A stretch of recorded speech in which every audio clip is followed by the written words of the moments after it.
What is up, everybody? Welcome back to the channel and welcome back to the farm. Hey, I'm in kind of a lull in between projects. As you can hear outside, the wind has been ripping here for the last 2 or 3 days. We've actually been getting a dust storm from West Texas, and we have been seeing 50+ mile an hour wind gusts here. So it's really kind of killed our outside progress. But today, I'm gonna do a little bit of work. We have to break down this trampoline that flew away in the last video and in the last windstorm that we had. And I'll kind of show you what I had set up. So this is what I was dealing with. So I took some long metal stakes that I use those to secure my lease blinds when I was at the deer lease. So I'd drill those into the ground, and then I would screw it to the side of the post that goes in, that sits on the ground. But I did that and drove wooden posts, and then I stuck a piece of wood on top of it and screwed it into it over the legs. So it would go over the legs right here and keep it down, but it finally broke and sent the trampoline over our backyard fence and then got stuck in the center dividing fence. So it's pretty tore up, and unfortunately not going to do us any good in that state. So I'm going to go ahead and cut that up and throw that in the trash. And then I'm going to do a couple checks on the mower, and then I'm going to go lay down the first cut. It's super windy outside, and I don't expect to get a whole lot of really good footage of me mowing. And from y'all's comments from earlier videos, aka the first one, mowing isn't really a lot of y'all's love when it comes to YouTube content, which is fine. I'm gonna do exactly what I want to do, and if I ever do anything for content, I hope y'all call me out on that. But we're also going to talk about upcoming projects and really milestones that we need to hit here on the farm as we roll into spring. So let's go ahead, tear this down, and then we'll get to the first of many milestones and projects that we need to accomplish out here. Let's get to work.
Out here is blowing like 40 miles an hour just consistently, and I feel like I just got in a knockdown, drag out brawl with Mother Nature. Almost immediately, I don't know if you saw it, I took out one of our dumpsters that was in here that I was throwing that trampoline trash into, and the lid flew open and whacked me in the face, and I bit through my lip, and I'm nursing that right now. Luckily, it didn't knock any of my teeth out, but it really could have, because those lids on those trash cans are pretty hefty. But it hit my front tooth. It hurt really bad, but we're good. And then I started to pick up some of the scrap trash and extra pieces of fence that were just around in the corners where we cut and tied on fence, and just kind of fought and battled the wind there. And then I went over to my metal pile and started kind of moving some fence panels around. One of them came uncompressed and like smacked my leg and cut me up pretty bad. So I'm gonna hope this lawnmower starts, and I'm gonna go out and mow some grass and just kind of listen to some music and hang out. I don't think I'm gonna be able to set up too much video because the wind is so bad. But I may just set it up right here and film a little bit, but we'll see. This is so dumb. I'm so over the wind, and it feels like each year it just gets progressively worse and worse and worse. And like, thankfully this shop was built in the last 4 years, but some of my neighbors and some of the people around here, their stuff was built back in the 50s and 60s, and they're just falling apart. And it's made out of that corrugated tin like I have around my bathrooms over here. So it's just ripping off their buildings like crazy. Like my neighbor behind me, his whole roof on his barn is just blowing off literally by the day. So hopefully the wind subsides here in the next week or so. I can get out here and actually film some content without getting blown away.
For the longest time, I had taken my health seriously. I was an athlete growing up and went on and tried to play a little bit of college football and never really made it. But I always worked out. Until I was about 23, 24 years old, I worked out at least 5 days a week, every week, for the first 25, 24 years of my life. Now, fast forward another 6 years. Here we are at 31, and I have let myself get a little bit out of shape. And let me tell you a little bit why that happened. So, as most of y'all did growing up, I was heavily involved in all the sports. Basketball, football, soccer, hockey for a little bit. Everything with the ball, I was there. And when you're doing those sports and you're a kid and that metabolism is through the roof, it was just eat everything in sight and try to put on weight so that you can go on and play at the next level. When I got into high school, I was starting to succeed a little bit at the sports. I started to get better and better. And the one thing that I kept getting asked by colleges was, well, what does your weight gain look like? What is it? What are you eating? What are you doing here? Why are you not gaining weight? Now, I played a defensive position that was like a hybrid outside linebacker, but I also played defensive end. So I was very underweight for the positions that I played in football.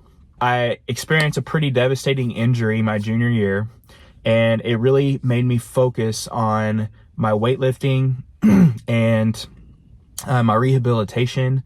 And also I learned a little bit about nutrition and how certain fuels will do certain things to your body and how you can put on muscle mass and kind of keep the fats off of you. So going into college, there was just a brief stint of athletic ability, opportunity there, and then that ended.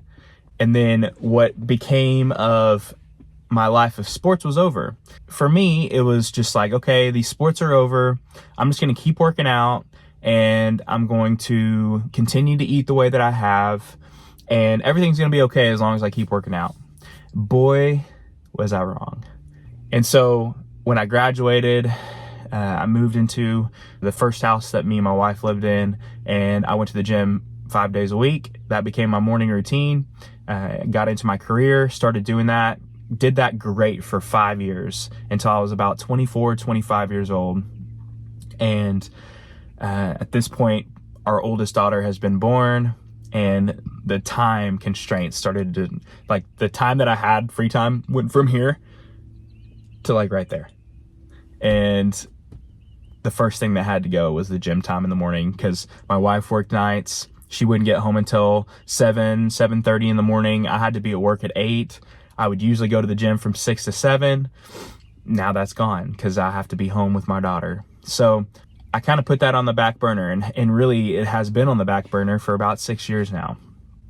Now today is not the start of a journey. I'm not going to hype it up like that.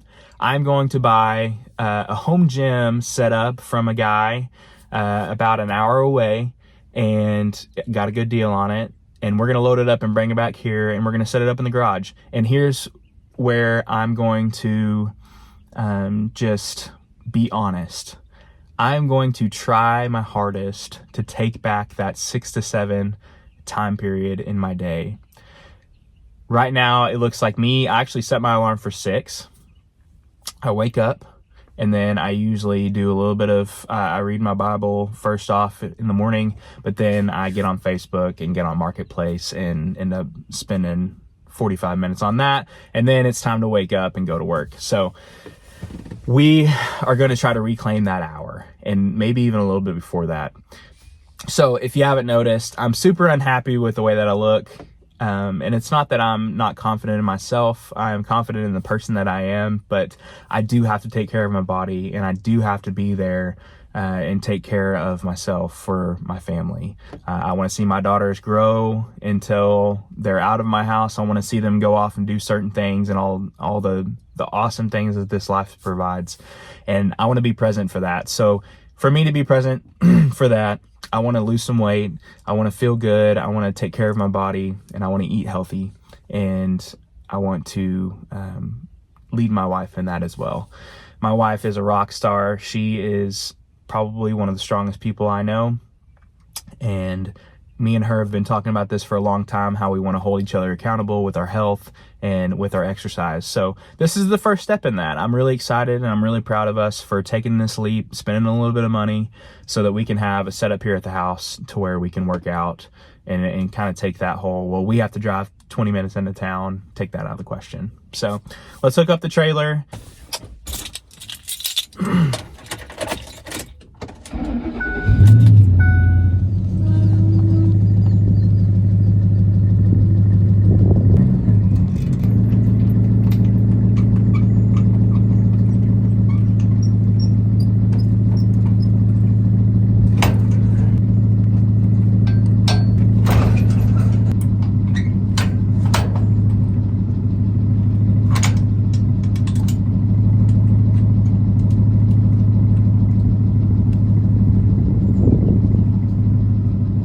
So here is my plan.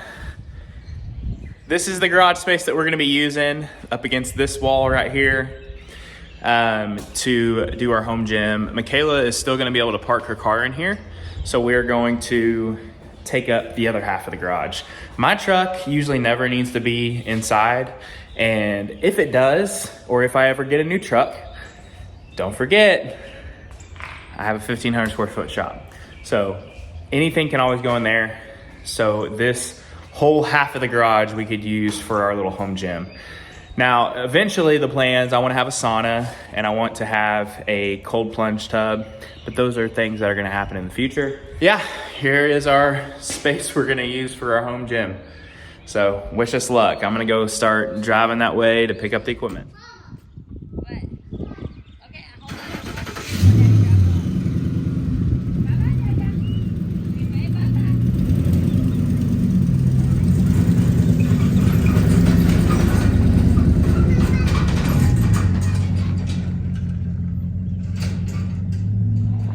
All right, so we got it loaded up. We were heading back to the house. It ended up being like an hour away, which I had a feeling that it was going to be about 45 minutes.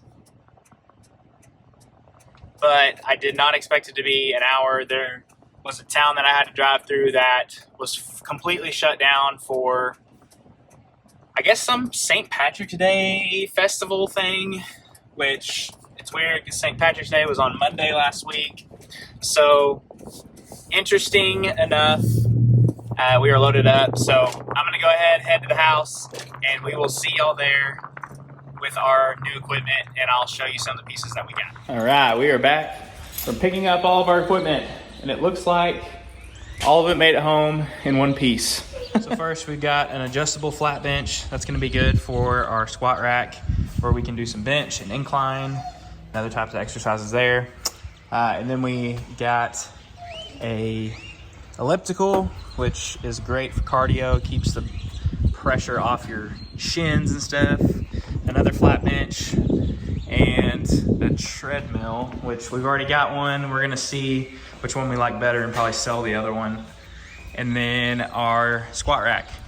I think it's like a 7-foot squat rack. It's not very big, but it'll do what we need it to. And then it also came with a bunch of rubber flat plates, dumbbells, and that little rack right there. And I got a good deal on it, so I'm not too entirely upset. We're gonna hopefully put all this on some rubber stall mat just so we can have some grip. And then we will go ahead and start unloading it.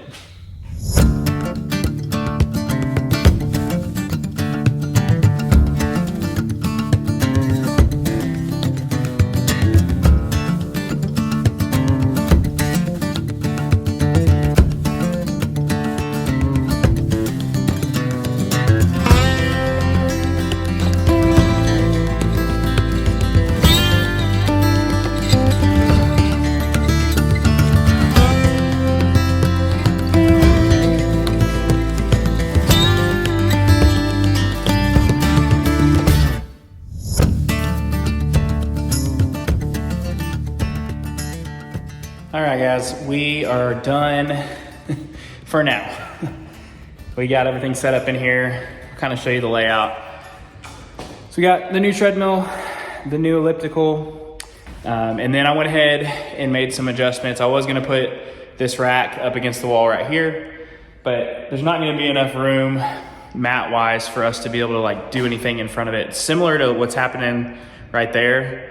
I just need to get one more mat, and then we also won't be encroaching on where Michaela parks the car. So we'll get one more mat for that eventually and throw it down right there. But we went ahead and moved the squat rack to the center by the window, and then moved the flat bench over here to the corner with the dumbbells and the Z-bar. I think for now, that's what we're gonna stick with. Like I said, I eventually do wanna get a sauna and put it right here somewhere. And then a cold plunge tub out here by the garage door. And then who knows, I may end up getting a lat pull down from somewhere, and then that will go probably somewhere in this area right there. So it's coming together here. Hopefully this will give me enough to at least start to get back into shape. Also, I just wanted to let you know, I was very close to buying some cows the other day. And they were really good looking bred cows. So we would actually have the babies out here, and they're expensive right now. Everything is high. And we're wanting to get red Angus just because they do a little bit better in the Texas summers. But with that comes a price. So we are looking for some bred cows here in Central Texas. And we might save up a little bit more so we can get maybe 3 instead of 2 at this point in time. But anyways, we're gonna wrap this up here with a good old cleaning montage, and then we will call it a day out here on the farm. Thanks for watching. I appreciate you being here. Keep your head up, keep smiling, and keep putting one foot in front of the other. Don't get caught at the crossroads. We'll see ya. Time to get jacked.